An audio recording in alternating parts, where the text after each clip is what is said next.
નમસ્તે વિદ્યાર્થી મિત્રો, ગયા લેક્ચરમાં આપણે નોર્માલિટી અને મોલારિટી આધારિત કેટલાક એમસીક્યુ સોલ્વ કર્યા હતા. દ્રાવણની સાંદ્રતા માપવા માટેની જુદી જુદી ઘણી બધી રીતો આપણે સમજ્યા.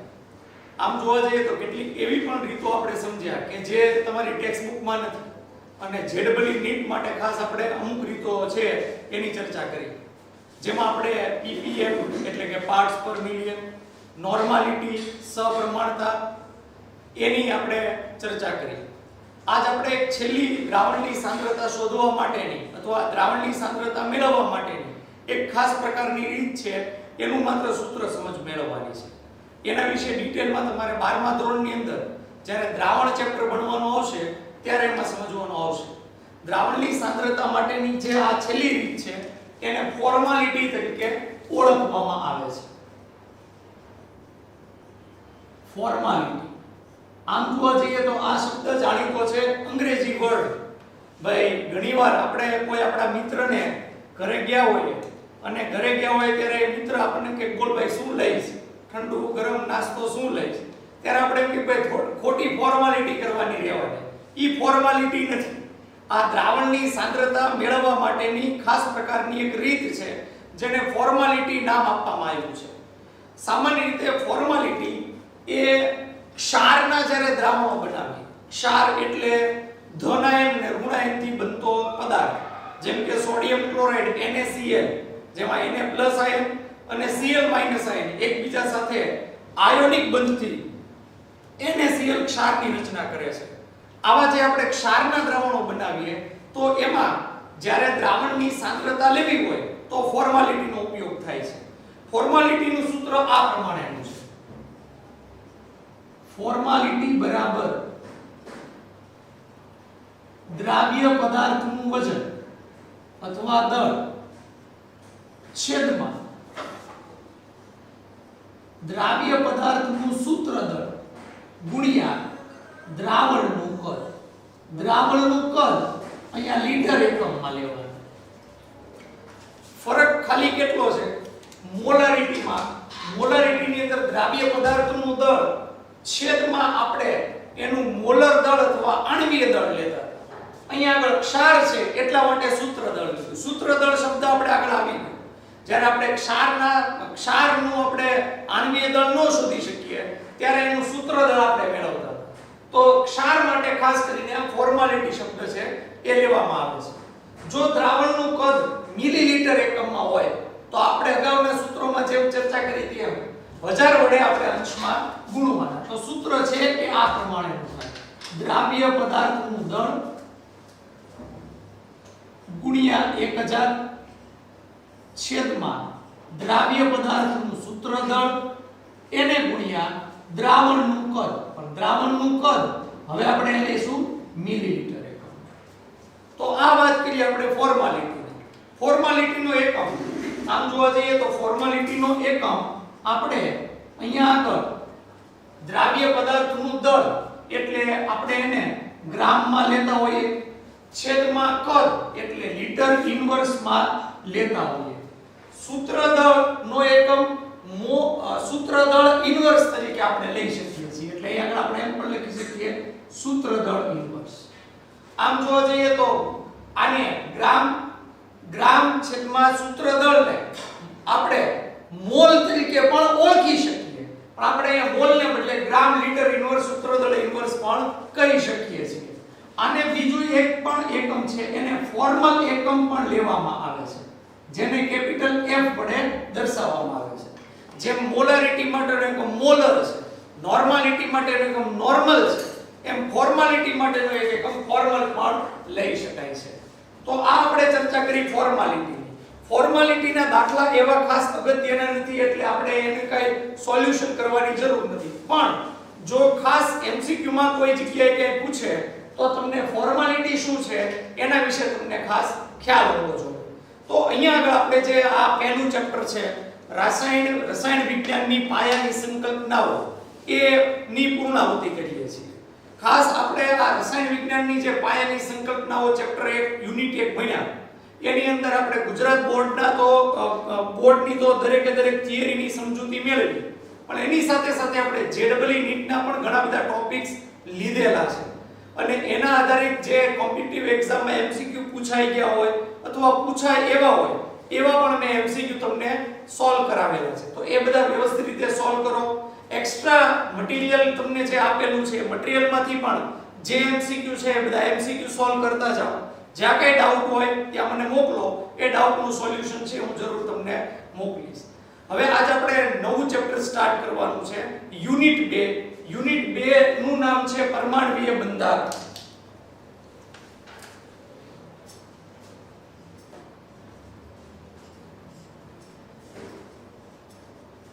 પરમાણ્વીય બંધારણ, પરમાણ્વીય અથવા પરમાણુનું બંધારણ એમ પણ નામ આપી શકાય. ઇંગ્લિશ નામ છે એટોમિક સ્ટ્રક્ચર.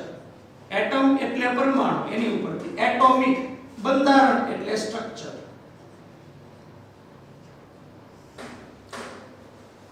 પહેલા આજ આપણે લેક્ચરની અંદર એની પ્રસ્તાવના સમજ મેળવવાની છે.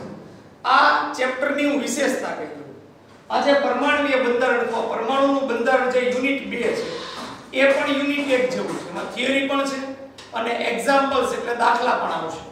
એટલે બંને રીતે આપણે તૈયારી છે વ્યવસ્થિત રીતે કરવાની છે. પણ મહત્વની વસ્તુ એ કે આમાં એટલા બધા સૂત્રો નથી આવતા જેટલા યુનિટ 1 ની અંદર સૂત્રો આવતા હતા. સૂત્રોની સંખ્યા બહુ મર્યાદિત છે પણ દાખલા ઘણા બધા આવશે.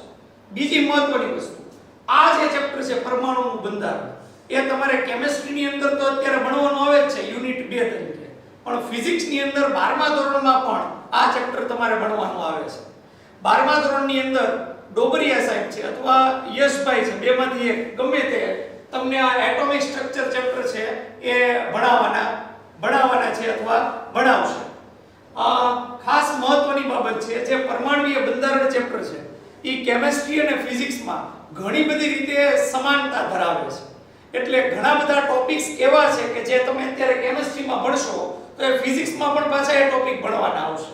એટલે તમને જ્યારે એ ચેપ્ટર 12મા ધોરણમાં ફિઝિક્સમાં ભણાવવામાં આવશે તો તમે કેમિસ્ટ્રીમાં એને વ્યવસ્થિત રીતે ભણી ગયા હશો તો તમને એ ટોપિક થોડાક ઈઝી લાગશે. બીજું તમને મહત્વની બાબત, આપણે આ ચેપ્ટર છે એ કેમિસ્ટ્રીના લેવલે ભણવાનું છે.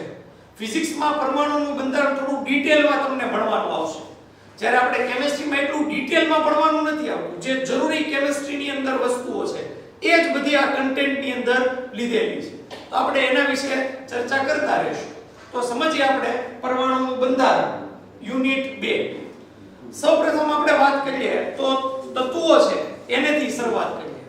તત્વોની જે રાસાયણિક વર્તણૂક છે, રાસાયણિક વર્તણૂક એટલે તત્વોના રાસાયણિક ગુણધર્મો, એ સામાન્ય રીતે એ તત્વો જે પરમાણુના બનેલા હોય એ પરમાણુના બંધારણ પર આધાર રાખે છે. દાખલા તરીકે આપણે વાત કરીએ હાઇડ્રોજન તત્વ, તો હાઇડ્રોજન તત્વોની જે રાસાયણિક વર્તણૂક છે એટલે કે એના જે રાસાયણિક ગુણધર્મો છે એ હાઇડ્રોજન તત્વના પરમાણુ પર આધારિત છે.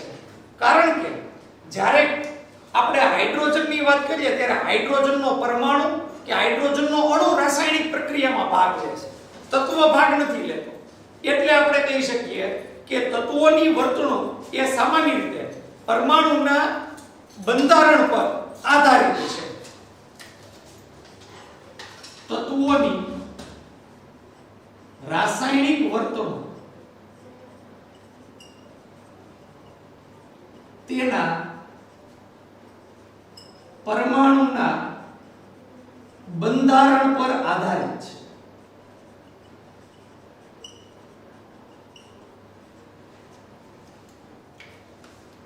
સામાન્ય રીતે આપણે આ ચેપ્ટરની અંદર પરમાણુ વિશે ભણવાનું છે એટલે પરમાણુ ઉપર જ વધુ ફોકસ કરશું. પહેલાના સમયમાં વૈજ્ઞાનિકો એવું માનતા કે કોઈ પણ દ્રવ્ય મુખ્યત્વે 3 પ્રકારના હોય, ઘન, પ્રવાહી અને વાયુ, જેની આપણે યુનિટ 1 માં ચર્ચા કરી હતી. કોઈ પણ દ્રવ્યનો પાયાનો ઘટક એટલે પરમાણુ થાય. પરમાણુ એટલા માટે કારણ કે આપણે જ્યારે દ્રવ્યનું વિભાજન કરતા જઈએ અથવા દ્રવ્યની સૂક્ષ્મ રચનાઓનો અભ્યાસ કરતા જઈએ તો છેલ્લે આપણને પરમાણુ મળે છે. વૈજ્ઞાનિકો એ વખતે એવું પણ માનતા કે પરમાણુ છે એનું આગળ વિભાજન થતું નથી. જ્યારે આપણે દ્રવ્યનું વિભાજન કરતા જઈએ ત્યારે છેલ્લે આપણને પરમાણુ મળે, પછી પરમાણુનું આગળ વિભાજન થઈ શકતું નથી. એટલે એમ કહી શકાય કે એ વખતના સમયમાં વૈજ્ઞાનિકો એવું માનતા કે પરમાણુ એક પ્રકારનો અવિભાજ્ય ઘટક છે. સૌપ્રથમ દ્રવ્યનો પાયાનો ઘટક એટલે પરમાણુ.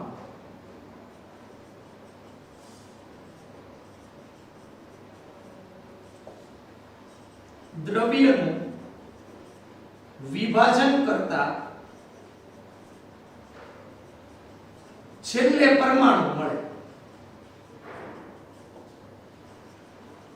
પરમાણુનું વિભાજન થતું નથી. પરમાણુનું વિભાજન થતું નથી. તો બે વસ્તુ આના ઉપરથી ખ્યાલ આવે કે દ્રવ્યનો પાયાનો ઘટક પરમાણુ છે. કોઈ પણ દ્રવ્ય હોય, ઘન, પ્રવાહી કે વાયુ, અને આ દ્રવ્યનું આપણે વિભાજન કરતા જવાથી જે છેલ્લે આપણને ઘટક મળે દ્રવ્યનો એ પરમાણુ છે. પરમાણુનું આગળ વિભાજન થઈ શકતું નથી એવું વૈજ્ઞાનિકો પહેલાના સમયમાં માનતા. અત્યારે શું માને છે એની ચર્ચા પછી કરશું. પરમાણુને અંગ્રેજીમાં એટમ તરીકે ઓળખવામાં આવે છે. પરમાણુનું અંગ્રેજી નામ એટમ છે. આઇટમ નહીં, એટમ, ATOM, એટમ છે. આ એટમ શબ્દ એ ગ્રીક શબ્દ એટોમિયો ઉપરથી પડ્યો છે. થોડું હસવું આવે એવું નામ છે. ગ્રીક શબ્દ એટોમિયો ઉપરથી આ એટમ શબ્દ આપવામાં આવ્યો. ગ્રીક ભાષામાં આ એટોમિયોનો અર્થ આપણે સમજવા જેવો છે કે આ એટોમિયોનો અર્થ શું થાય. તો સમજીએ ગ્રીક ભાષામાં એટોમિયો એટલે શું. ગ્રીક ભાષામાં એટોમિયોનો અર્થ થાય જેનું વિભાજન કરી શકાય નહીં એવી વસ્તુ, એને એટોમિયો તરીકે ઓળખી શકાય છે. અથવા સાવ સાદી ભાષામાં કે જેને કાપી શકાય નહીં એવી વસ્તુ એટલે એને એટોમિયો તરીકે ઓળખવામાં આવે. વૈજ્ઞાનિકો, મેં તમને ત્યારે જ કીધું કે પરમાણુને વિભાજન ન થઈ શકે એવા વસ્તુ તરીકે એ લોકો માનતા. એટલા માટે ગ્રીક શબ્દ એટોમિયો ઉપરથી પરમાણુ માટેનો અંગ્રેજી શબ્દ એટમ રાખવામાં આવ્યો. ગ્રીક ભાષામાં જે એટોમિયો છે, એટોમિયોનો અર્થ જેને કાપી શકાય નહીં. આ તો સરળ શબ્દ છે પણ આપણે એને સારી ભાષામાં એટલે કે જેનું વિભાજન થાય નહીં તેને એટોમિયો તરીકે ઓળખવામાં આવે. એટલે પરમાણુને એટમ, આ ગ્રીક શબ્દ એટોમિયો ઉપરથી એટમ શબ્દ છે એ આપવામાં આવ્યો છે. પરમાણુ વિશે આગળ ચર્ચા કરીએ તો 1908 માં જ્હોન ડાલ્ટન નામના વૈજ્ઞાનિકે, શબ્દ આ વૈજ્ઞાનિકનું નામ આપણે આગળ યુનિટેકમાં આવી ગયું જેમાં આપણે ડાલ્ટનનો પરમાણુ વિશેનો ખ્યાલ સમજ્યા. એ જ્હોન ડાલ્ટન નામના વૈજ્ઞાનિકે 1908 ની અંદર પરમાણુય સિદ્ધાંત રજૂ કર્યો. જ્હોન ડાલ્ટને પરમાણુય સિદ્ધાંત રજૂ કર્યો.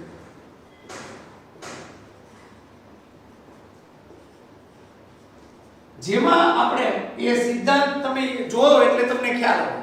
જેમાં જ્હોન ડાલ્ટને સ્પષ્ટ કીધું હતું કે કોઈ પણ દ્રવ્યનો પાયાનો ઘટક એ પરમાણુ છે અને પરમાણુનું વિભાજન સામાન્ય રીતે થઈ શકતું નથી. જ્હોન ડાલ્ટને પરમાણુ માટે બીજા પણ પોતાના ખ્યાલો છે એના સિદ્ધાંતમાં આવ્યા. એ આપણે યુનિટેકમાં ભણી ગયા પણ બહુ વધારે ડિટેલમાં એની ચર્ચા કરવી નથી. જ્હોન ડાલ્ટનનો આ જે પરમાણુ વિશેનો જે ખ્યાલ છે એ અમુક હદ પછી ખોટો ઠરવા માંડ્યો.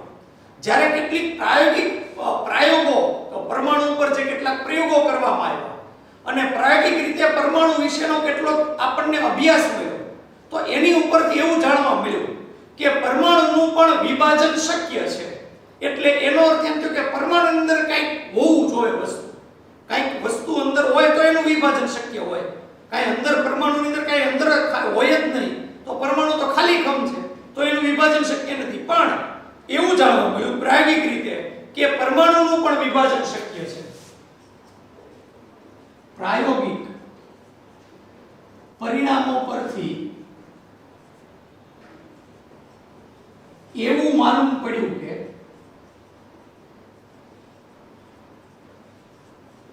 પરમાણુ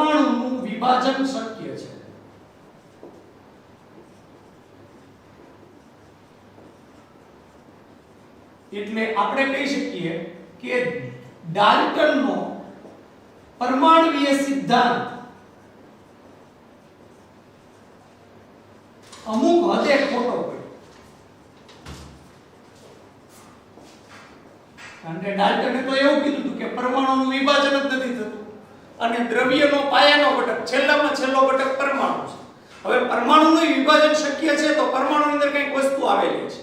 પ્રાયોગિક રીતે એવું જાણવા મળ્યું કે પરમાણુની અંદર ખાસ પ્રકારના કણો આવેલા છે જેને અવપરમાણવીય કણો તરીકે ઓળખવામાં આવે.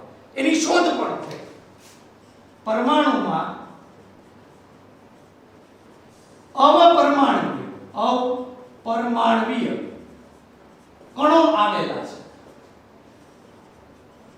આ અવપરમાણવીય કણોને સબ એટોમિક પાર્ટિકલ્સ તરીકે ઓળખવામાં આવે છે. પરમાણુમાં રહેલા અથવા પરમાણુના ભાગ સ્વરૂપે રહેલા કણો એટલે એને અવપરમાણવીય કણો કહેવામાં આવે, જેને તમે ઓળખો છો, જેમાં પ્રોટોન, ઇલેક્ટ્રોન અને ન્યુટ્રોનનો સમાવેશ થાય છે. આ બધા એના અવપરમાણવીય કણો છે. એટલે વૈજ્ઞાનિકો એવું કીધું કે જ્યારે પરમાણુનું આપણે વિભાજન કરીએ ત્યારે એ વિભાજનથી આપણને એમાં રહેલા પ્રોટોન, ઇલેક્ટ્રોન અને ન્યુટ્રોન પ્રાપ્ત થાય છે. એટલે સીધો એનો અર્થ એમ થયો કે એવું નથી, પહેલા વૈજ્ઞાનિકો એવું માનતા કે પરમાણુનું આગળ વિભાજન થતું નથી, પણ આવા અવપરમાણવીય કણોનું શોધ થઈ પરમાણુમાં રહેલા ત્યાર પછી એવું જણાયું કે પરમાણુ છે એ નું પણ વિભાજન શક્ય છે. એમાંથી આપણને આવા વિવિધ પ્રકારના પ્રોટોન, ઇલેક્ટ્રોન કે ન્યુટ્રોન જેવા અવપરમાણવીય કણો છે એ મળી આવે છે. તો આમ આના પરથી વૈજ્ઞાનિકો છે એ કેટલીક દ્વિધામાં પડ્યા, કેટલીક વૈજ્ઞાનિકો સામે સમસ્યા આવી. કારણ કે જે ડાલ્ટને જે પરમાણુય સિદ્ધાંત આપ્યો હતો, પહેલા વૈજ્ઞાનિકો એવું માનતા કે પરમાણુનું વિભાજન શક્ય નથી, અને હવે વૈજ્ઞાનિકો પાછા બિલકુલ એનાથી ઉલટી વાત કરવા લાગ્યા કે પરમાણુનું વિભાજન શક્ય છે ને એમાં અવપરમાણવીય કણો છે. તો આના કારણે થઈને પરમાણુ વિશેની કેટલીક સમસ્યાઓ ઉદ્ભવી. આ વૈજ્ઞાનિકો સામે કઈ કઈ સમસ્યા પરમાણુ માટે ઉદ્ભવી આપણે એની ચર્ચા કરીએ. વૈજ્ઞાનિકો સમક્ષ ઉદ્ભવેલી સમસ્યા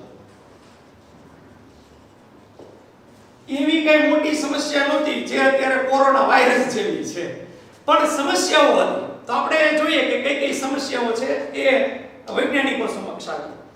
સૌથી પહેલી સમસ્યા કે આવા અવપરમાણવીય કણોની શોધ પછી આવા અવપરમાણવીય કણો પરમાણુની અંદર હતા. પરમાણુની સ્થાયીતા કેવી રીતે નક્કી કરવી? કારણ કે પરમાણુ એ સ્થિર વસ્તુ છે. સ્થિર વસ્તુ એટલે એનો અર્થ એવો નથી કે ગતિશીલ નથી. સ્થિર એટલે એ સ્ટેબલ છે. હું એની વાત કરું છું. એ ગતિમાં હોય પણ પોતે એ સ્ટેબલ છે, બરાબર છે. એનું વિભાજન એની મેળે થતું નથી, પણ અમુક વસ્તુઓ દ્વારા એનું વિભાજન કરી શકાય છે. તો એની સ્થાયીતા પરમાણુમાં આવા અવપરમાણવીય કણો હોવા છતાં એ કેવી રીતે આટલો સ્થાયી રહી શકે છે, એની સ્થાયીતા કેવી રીતે નક્કી કરવી એ સૌથી મોટી સમસ્યા હતી. સૌથી પહેલી સમસ્યા પરમાણવીય કણો, અવપરમાણવીય કણો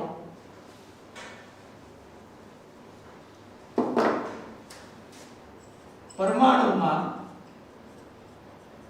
રહેલા અવપરમાણવીય કણો હોવા છતાં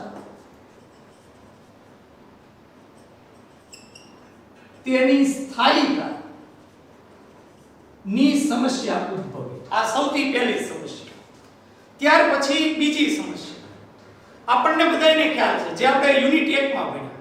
એક તત્વના પરમાણુ એ બીજા તત્વના પરમાણુથી જુદા પડે છે.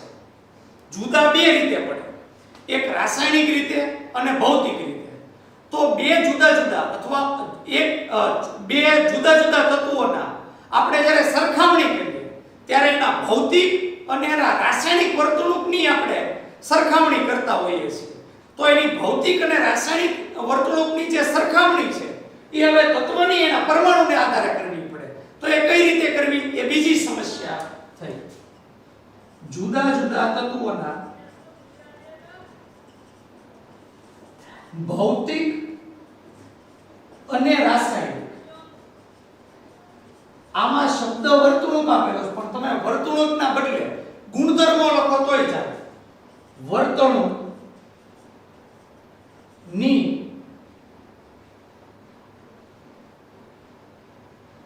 અભ્યાસની સમસ્યા એ પણ એક પ્રકારની સમસ્યા છે એ આના લીધે ઉદ્ભવી કે જ્યારે પરમાણુની અંદર આવા અવપરમાણવીય કણો છે તો કેવી રીતે એની ઉપર અસર કરતા હશે કે જેના કારણે એના ભૌતિક અને રાસાયણિક ગુણધર્મો છે એકબીજાથી જુદા પડે છે. ત્રીજી મહત્વની બાબત, જુદા જુદા પરમાણુ એકબીજા સાથે સંયોગીકરણ પામી. આપણે આગળ ભણી ગયા હાઇડ્રોજનનો પરમાણુ અને ઓક્સિજનનો પરમાણુ એકબીજા સાથે જોડાઈને અણુ બનાવે, જેમ કે પાણીનો અણુ. એવું જરૂર નથી કે હાઇડ્રોજન ઓક્સિજન જોડીને પાણી જ બનાવે. હાઇડ્રોજન પેરોક્સાઇડ બનાવે H2O2. એટલે બે જુદા જુદા તત્વો જ્યારે સંયોગીકરણ પામે તો જુદા જુદા પ્રકારના અણુઓ બનાવે છે. આ અણુઓમાં પરમાણુઓનો શું રોલ છે એ પણ બહુ મોટી સમસ્યા છે કે આમાં જુદા જુદા પરમાણુ સંયોગીકરણ પામે જુદા જુદા અણુઓ બનાવે છે.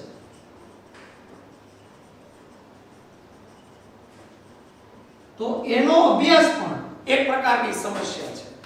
છેલ્લી સમસ્યા જે ખૂબ જ અગત્યની છે, આપણે જાણીએ છીએ કેટલાક પરમાણુઓ રેડિયો એક્ટિવ છે. રેડિયો એક્ટિવ એટલે એ પોતાનામાંથી વિકિરણો વિદ્યુત ચુંબકીય તરંગો છે એ ઉત્સર્જિત કરતા હોય છે, અને કેટલાક પરમાણુ એવા છે કે જે વિદ્યુત ચુંબકીય તરંગોનું શોષણ કરતા હોય છે. તો આ રીતે કેટલાક પરમાણુઓ વિદ્યુત ચુંબકીય તરંગોનું ઉત્સર્જન કરે એટલે એ બહાર ફેંકે, અને કેટલાક પરમાણુઓ એને શોષણ કરે. તો એનો પણ અભ્યાસ છે, એની લાક્ષણિકતા છે, એ પણ આ બહુ મોટી સમસ્યા હતી. એટલે છેલ્લી આ સમસ્યા પરમાણુઓ પૈકી કેટલાક વિદ્યુત ચુંબકીય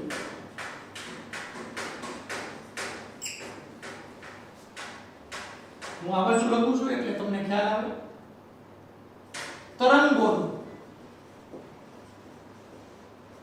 શોષણ કરે જ્યારે કેટલાક તેને ઉત્સર્જિત તેનો અભ્યાસ પણ એક બહુ મોટી સમસ્યા છે એ ઉદ્ભવી છે.